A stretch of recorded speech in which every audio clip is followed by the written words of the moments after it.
Ngayon, okay, KGX, at eto si Bit, ngayon ko lang to titingnan ulit. Pero nung nakaraan, di ba? Maganda yung profit natin dito. So far, tinitingnan ko siya. So all time ni Bit ay itong area na to. And then bumagsak na siya, no?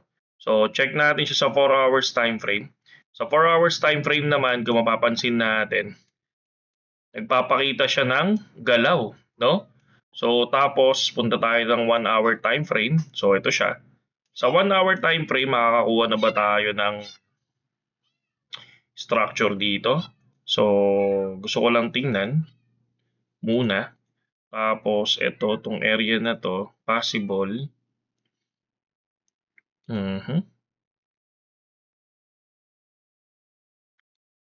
Double tap, yan. Kaya bumaba, no? So, tingnan din natin sa pinakamababa, sa 15 minutes time frame. So, sa 15 minutes time frame, meron siya ng breakout dito sa area na to. Tapos, I think baguhin natin. Sa 15 minutes time frame, lakayan na. Tayo dito sa area na to. So, we'll see kung anong mangyayari. Yan. Tapos, 1, 2, 3, 4. Rejection. Yan. Yan. Tapos rejected, rejected. Tapos yung pinaka-taas niya, no?